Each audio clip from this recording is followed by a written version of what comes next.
Okay, so my name is Sean, and My name is Jeremiah. and this is behind-the-scenes video footage of a Chevy Silverado commercial featuring Jeremiah and Carl from the Altadena Rescue Team. Altadena Mountain Rescue. Yeah. And you want to tell us how this commercial came about? We got a call from like a casting person, actually not we, but our coordinator, and he put basically an email out to those on the team who owned American-made trucks. We were looking for people on the team, volunteers on the team that had American-made trucks. So long story short, in return for a nice generous donation from Chevy, Carl and I volunteered to participate on the commercial. Sean came along and shot some behind-the-scenes stuff. Yeah, I shot a lot of behind-the-scenes video footage, and what I recommend doing is going to watch the commercial first. It's at the Chevy Silverado website, or you can go to YouTube, and we'll provide a link in the description for this video, and you can watch that. And then after you watch the commercial, come back and watch our behind-the-scenes footage, and it'll all make better sense. Because some of what they filmed I was not allowed to participate in, such as the driving, which I know was your favorite part. Yeah, that was awesome. And the directors Alex and Khalil, I think they put in, they wanted it to be kind of realistic as much as they could in the context of the commercial. So they asked for me to do the driving, and that was quite a thrill just to get to kind of Hollywood, the 4x4 up the fire roads and stuff like that. All right, so what we're going to do now is we're going to play the behind-the-scenes footage, and we're going to make some comments, and then afterward, I think we'll come back and say some closing words. Wrap it up.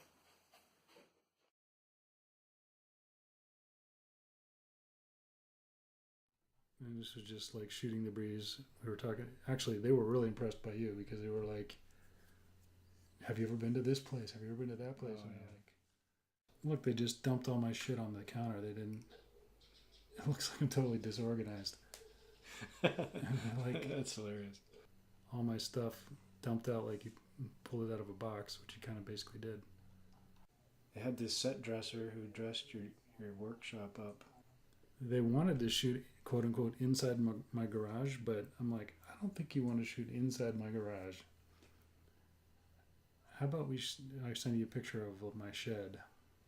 All right, so you're ready for your big interview? I don't know. What do you think they're going to ask you? I have no idea. Do I like trucks? They've been asking you a lot about search and rescue. Yeah. It's a big mystery. Yeah, I think it's secretly a documentary about search and rescue, not trucks. Yeah. They were squeezing through the side of your garage here. This was the first clue that it was a lot bigger production than I thought it was going to be in the beginning.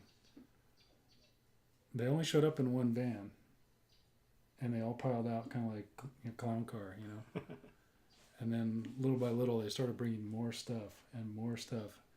So what were you thinking during this when they were asking you questions? I was just thinking like, God, I hope I don't end up looking like a total fool. A lot of times they'd be leading me to answer it. I could tell they would want a certain thing, like when you drive a truck, does it make you feel like safer and like, do you feel like protected from the world? I'm like, no, I'm much more like conscientious. Like I feel like I'm driving this big giant tank and I might destroy everybody else. They're like, All right. oh, never mind. We don't want to talk about that. That's negative. Yeah. All right. So the Trail Boss, this is one of their trim packages for 2019. That's new. And I think one of the main reasons they picked me is because when they were interviewing people for this, they wanted to see what kind of truck you have. And my truck is kind of like lifted with 33-inch tires, but otherwise looks pretty stock. And it's a king cab. It's got the short bed. It's basically the white version of that truck from 2009. But my truck is not stock, and that's now a stock option. So that's what a stock offering. So I think that's one, really honestly, if I had to guess, one of the main reasons why they wanted to, like, quote unquote interview me, because they knew I would like that truck. So is that when you're getting more money, or? No, that was just signing the waiver or whatever. But I think, well, first of all, the condition of this whole thing is we donated what I was getting paid to the team, and then when they wanted Carl to be involved, they said, oh, they'd pay him too, so that's cool. So then I upped the money, and then they found that the agency found out we were donating it to the team, so they decided to throw on some more money, and then. And here it's like you're like on the phone with your agent or something. Yeah, it was with Carl. It was with my safety officer. The only thing they shot in the front yard was putting the camera inside the truck and like taking pictures of me pushing the buttons, close-ups of my hands, you know. I was surprised that they had you go in the passenger side. I thought they were going to film you driving, or like in the driver's seat. Well, they did want it to be like as if I was in the driver's seat, but they needed the camera to be there. Oh. So they had me go in from that side so that I could kind of like sit on the center console and contort myself to make it look like it was from my perspective. Okay. Did they use any of that in the commercial? Mm-hmm. When you see the buttons being pushed on the dashboard. Oh. So I'm following you in your truck. We're going from your house to the search and rescue headquarters. Yeah, it takes me like 3 minutes of driving. So if I have to get my keys, get my car, if I don't have to do anything else, I can get there in 5 minutes or under 5 minutes. And here we are at the headquarters now. First thing I noticed was there's lots of stuff everywhere. You have a lot of radios. This sign, actually, I believe it's hand painted. It's that's quite a mountain on that sign. Yeah. It's the Matterhorn, right? That's San Gabriel Peak. So this guy is very interesting. He's got the pine cone body and the twig legs. He's got his little rope and his flag. That guy's a stud. And a helmet with a headlamp. And I was impressed with this painting. Yeah, I found going off a cliff. I found out that that's actually like a archival inkjet print. There's 2 copies of it. Oh, now you meet here before every operation, right? By and large, yeah. I mean, we typically, like, whenever we get called, we go there because that's where our stuff is and that's where the trucks are and stuff, and then that's where we'll like find out who's available, who's ready to roll, and we'll get all the information together before we kind of head out on the road. Are there ever situations which are so urgent that you don't meet here first and you go directly to the scene?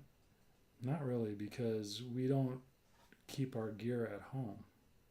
We have to go here and pick up all our stuff. Okay. Everything has to be planned out. You know, we can't go blind into a scene. We have to be coordinated and kind of operate as a cohesive unit. So having individuals show up would mean there's no coordination. It does happen occasionally, especially with a senior member or somebody who's like operations leader who's actually doing the coordinating. They might do that remotely because they can. Most of it is like gathering intel and making phone calls. So if they're not going to need to get gear and go out in the field anyway, they might stop wherever they are. They have the radios they need, the cell phone and internet and everything, and start gathering together the intelligence that's needed. We should mention this is our first glimpse of Carl. There's Carl. Yeah. He's helping you with the litter. Mm-hmm. And this is your team truck. That's the big one, the winch truck, yeah. And you have a space for everything in there. Get 2 litters, it looks like. Yeah, there's a plastic one that's better for like pulling along a ski slope or something. So these are our 2 directors. So that's Alex on the left and Khalil on the right. They do a lot of stuff together. I just watched their Wildland documentary. Oh, you saw it? I want to see it. I was going to check it out. It just came out like 2 days ago or something. Yeah, it's very good. And here are all the trucks, the production trucks for the for the commercial. Yeah, it was kind of shocking to us to see how much gear they had.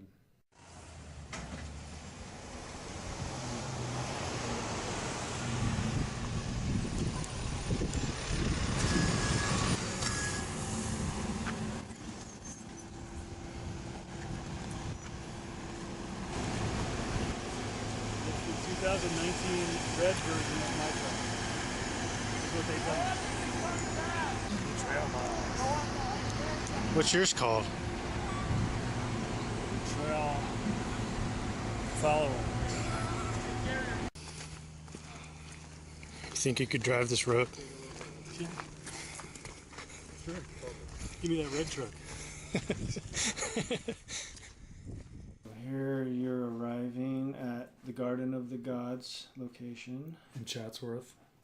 We're going up to the private shooting area to scout out all of the big boulders that they wanted you to try to rappel off of.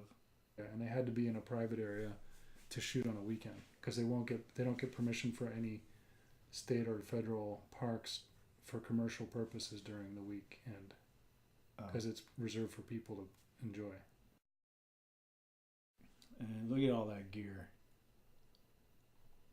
How much does your gear weigh? Well, not counting water, it's like 41 pounds, I think, or I don't know. Actually, it really depends. It can fluctuate. It can be as high as 60 pounds with water if you really gear up. You see those little four-wheel wagons back there? Yeah. Like either battery powered or like they're powered. Those are like little power Right, wagons. I saw them moving them. Those are cool. Oh, the other interesting thing is you can barely make out that guy with the little snake wrangler. The EMS guy? Yeah, they had that guy checking for snakes Uh-huh. all around the perimeter. Yeah. Garden of the Gods.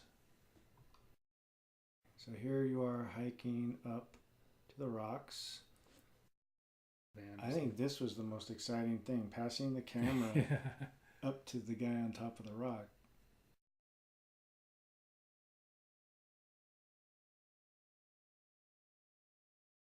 And you can see the drone now. They're flying the drone. Yeah, they're doing like in a the practice flight or something because they obviously can't be. Oh, yeah, Carl kind of got them a little irritated because in one of the shots where they were filming, he was filming with his camera, with his phone. That's funny because I could hear them talking to you on the radio. The directors were talking to you on the radio. And I remember that moment when they told Carl if he could put his phone away.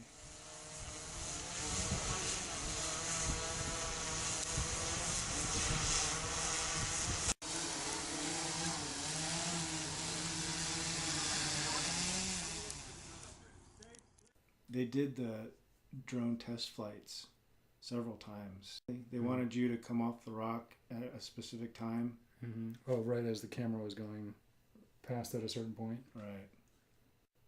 So there's this rock climber. This place is famous for practicing, apparently. So look at all that chalk. Yeah. I'm sure this makes it a lot easier to see what you're seeing on the drone. You know, like when we're up there in the mountains using the drone, we're just looking at like the feed on the little tiny screen. It's really hard to see. It'd be nice to have a bigger monitor to see so we could do like real-time scouting. So maybe talk a little bit about how Carl set this up, because he was setting it up while you were driving the truck.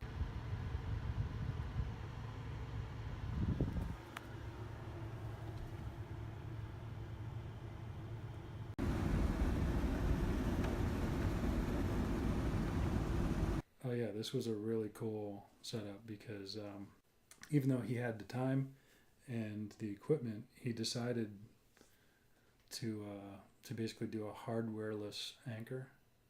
So the whole anchor is just set up with ropes. Everything's just specialized knots and ropes. And then what I have right there is actually called a couple different things, but we call it either like a self-belay rappel or a tactical rappel. The friction device is actually above my hand there. Uh-huh. Well, this is cool. Seeing the rappel with the camera, Yeah. with the drone flying up. I think this may have been the shot they kept, because I think this was the one they got perfect. Mm-hmm. Yeah, that was fun. I mean, you know, the way they frame it in the commercial, it looks like we're in Utah or something like that. Yeah. You just like go like 5 degrees to the right, there'd be like suburbs, you know. Right. All right, so that concludes the behind-the-scenes footage. Do you have any closing comments, or want to I was going to ask you to talk more about like driving the car. Like how Oh, is one that? thing that was kind of fun and unusual about these trucks is they have their production. They were made by GM in the, I guess, the factory or whatever that they're going to make the actual 2019 trucks, but they're pre-production trucks. So they have non-street legal VINs. So, you know, they were carrying them around on a flatbed. They could never drive them on a public road. And when anybody was driving them, they were required by contract or by law to have a GM employee in the truck. So Mhm. all the like heavy driving scenes where you can see like I'm like getting air on the pickup truck and stuff like that. There's like 23-year-old woman in the back laying on the floor. She was like an LA regional GM employee who was their contract keeper or whatever. Like she had nothing else to do but sit in the truck. I mean, that was Can you her job. imagine her like flying up off the seat? I mean, she had to be out of. Well, if you look at the way they shoot them, they're kind of like you can't see into the truck anyway. But just in case, You they can't would see it in always the truck, but if you were in the truck, you'd see this woman bouncing all around, bouncing off the walls. But I mean, screaming bloody Mary. what her instructions were, every time they say, you know, get ready to go, she'd have to like lie down on the back seat. So in case they saw through the window, they wouldn't see this random person sitting in the back. So that's some pretty fascinating. Oh, I'll give insight you- knowledge. Hopefully you have already edited this in because I have a selfie of me and her. Did I send that to you? Yeah, I think I got that. So we should. yeah, we could put. We that can put it in right here. Yeah, right here. Here's the selfie. Okay, so can't think of anything else to talk about. No, thanks for coming along. I invited Sean to come along because I thought you'd kind of enjoy it, and plus I wanted to have like a friend there to just to witness in case they like murdered me and like buried me in the deserts. Well, I appreciate it very much. Thanks for inviting me and having me along. And I thoroughly enjoyed the experience and got to see a commercial being made. And then look at this. We got a whole behind-the-scenes video out of it. A vlog. Yeah. All right. So thank you very much for watching. And hit that like button. Like and share. Yeah, like and share.